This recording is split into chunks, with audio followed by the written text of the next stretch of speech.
Hey everyone, Father Don Purdum. Today I have a reflection that I want to offer, thinking about President Trump and Vice President Vance yesterday being at a church service as part of the initiation, so to speak, of the new president. And so there was a so-called bishop yesterday, Episcopal Bishop Mariann Edgar Budde. I hope I pronounced her name correctly. This particular so-called bishop really went out of her way to scold President Trump in a very public forum in a way that many might perceive as totally and wholly inappropriate. So what exactly did this so-called bishop do, and why am I calling her a so-called bishop? So this so-called clergywoman had the audacity to scold the president and the vice president on live television in a very public format. Something a long, long time ago I learned is wholly inappropriate, that we don't scold people publicly, but we do it privately. The reality of this particular issue was she was unhappy with him about his positions regarding immigration and transgender children. Now, these are two totally separate issues, but yet they're interconnected because of the campaign and the initiatives of the new administration. On one hand, the administration believes that we are not getting the best of the world's people and that we are being riddled with crime and gangs and all sorts of other real problems from people that, by the hundreds of thousands or millions even, that have come through the southern border. On the other issue, transgender has been a massive issue in our society, and the public largely has rejected the notion of transgender women, i.e. biological men, participating in women's sports. And for good reason. You can't change your biology regardless of what you think you feel about your biology. You can't just say, I feel like I'm a dog, even though I'm a human. I can't just say that I'm a woman, even though I'm biologically a man. Now, let's be really clear on the theology of this. In the theology of both of these positions, on the one hand, transgenderism is just part of the fall of humanity. It's the corruption of humanity. It's the corruption of our genetic code in many ways. But this doesn't justify us saying, I'm going to take the image of God that He has given me and change my identity. Because this is just a scheme of the devil. It is a trick of Satan. If we can be tricked into messing with our identity, then ultimately we're messing with God. And God's not going to have that for reasons that are right and justful. So the question becomes, how do we have compassion on people that have these deep emotional challenges and struggles? Well, first and foremost, we don't run from the truth. We embrace the truth with love and empathy and care, but from a position of strength, not a position of weakness. We don't embrace sin. We don't justify sin. We encourage people to pursue holiness and to pursue God. On the other issue of immigration, the issue becomes one of law. You may not like the laws of the United States, but does a president have the right to ignore one as our previous president did? And then they say that the system's broken because they ignored it or because they didn't like the law. This president has, as we all know, a very different perspective. Now, the issue of this so-called bishop, and I'm calling her a so-called bishop. I mean, President Trump did as well in his Truth Justice post, which I'm looking at right now on the other monitor.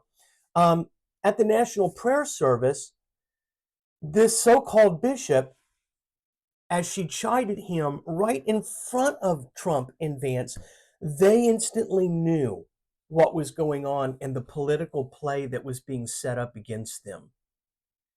The question for us as clergy is, do we represent the things of heaven or the things of earth? Do we represent God or do we represent man? These issues have legitimate perspectives on both sides. There is a balance in the argument that can be made regarding both positions.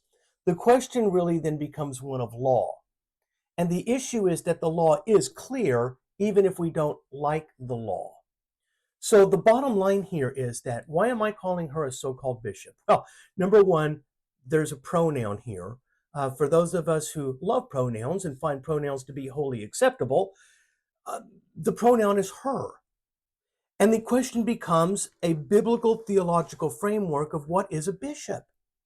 In 1 Timothy chapter 3, we see the Apostle Paul say, "It is a trustworthy statement that if any man aspires to the office of overseer, it is a fine work he desires to do. An overseer then must be above reproach, the husband of one wife, temperate, prudent, respectable, hospitable, able to teach, not addicted to wine or pugnacious, but gentle, peaceable, free from the love of money." There are a couple of problems I see in what we encountered yesterday with this so-called female bishop. The first is that she's a woman. The Apostle Paul doesn't say that you must be the spouse of one spouse. He doesn't leave it gender neutral. He very well could have, because in the Greek language, it can be very precise. There are masculine, feminine, and neuter forms of nouns. And so, and pronouns, obviously. So the thing about this is, the Apostle Paul makes it very clear that it is men who are to be bishops. He says in numerous places that women ought not to teach over men. Now, I know in our culture that's not very acceptable, that people don't want to hear that somehow that's discrimination, but it couldn't be further from the truth. Because to say that it's discrimination is to say that God is a discriminator of sex and gender, and He's not. God loves us equally, He saves us equally, He has purposes and plans for us equally.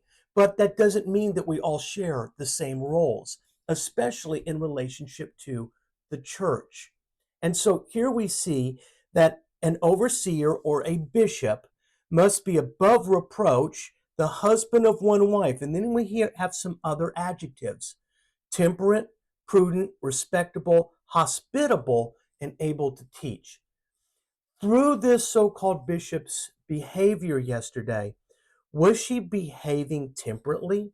Was it prudent in that moment to call the president out for some deeply held conviction that she had? Was it respectful to do so? And was it hospitable in that environment, in the church? Well, at least it's supposed to be a church. Is it respectable to treat a dignitary in this way, to treat a world leader in this way? My answer to you is no.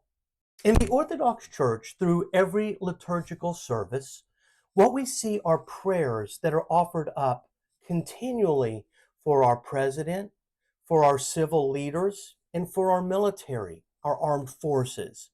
These are prayers that remind us that while we have authorities on this earth, we are supposed to pray for those authorities. God put them in that place of authority. By the way, that would have been true even of our former president. We don't have to agree with them. We don't have to like what their policies are, but we should pray for them. And we should pray that God gives them wisdom and discernment, that he would follow, or she would follow the Lord instead of following man, that they would work in the spirit and not in the flesh. And that doesn't make President Trump a godlike figure either, because he's not. He is a human. He is a man. He is a man appointed for a certain time, much as the past president was as well.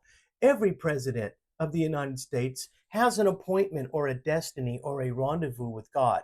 The question is, do they use that for good, or do they use it for bad? Do they serve God, or do they serve themselves? Or, in serving themselves, serve Satan? This is the question. And so today, instead of scolding President Bush publicly, what this so-called bishop should have done is offer her prayers for him. The merciful thing to do, the compassionate thing to do, the wise thing to do was to pray for him, not to condemn him. So the response that the president has given this morning, he was pretty critical of her. He demanded that she and the church apologize for her behavior. Now, what do you think? Is that appropriate? I personally think that it probably is an appropriate thing to ask of her. Will she do it? Will she humble herself? And will she begin to think? Probably not. Let's just leave it at that. The bottom line here is that for leaders in the church, yes, we have moral responsibilities and we have ethical responsibilities. And there is a time and a place for everything. The question is, was that the right time and the right place for her to scold the new president of the United States? What do you think? Leave a comment below. I'd love to hear your thoughts.